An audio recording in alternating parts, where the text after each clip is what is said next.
This is our DNA and RNA model, and it contains all the elements needed in order to create a DNA and an RNA model, as well as perform some of the functions of each of these models.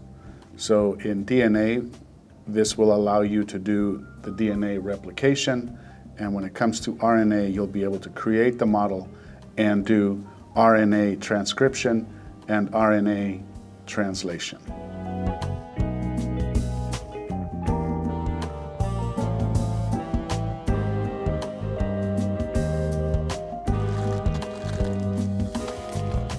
The purple nucleotides that you have here will correspond to the DNA, while the red bases will correspond to the RNA. Regarding the nucleotides that resemble the latter rungs, we have thymine here, guanine, cytosine, adenine, and uracil. Each one has a specific cut so that it binds appropriately. Creating the DNA is relatively easy. The pieces easily snap into place.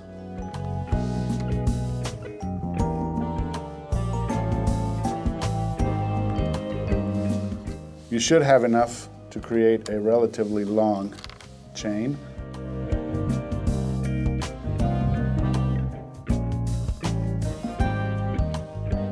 If you are introducing the students to the 5 and 3 model, then you will begin with the right side having an upside down pattern.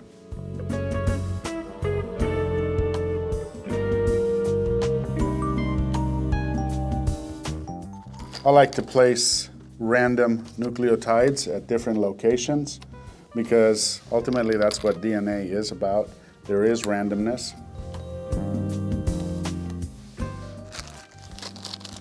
Just remember that DNA has thymine that binds with adenine, and it has guanine that binds with cytosine.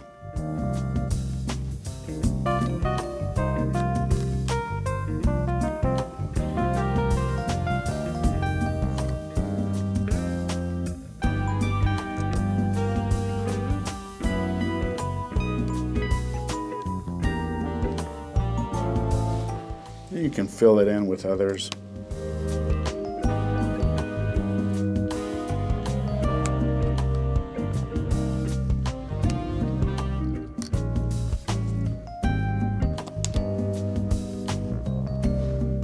So here we have made a sample portion of a DNA model.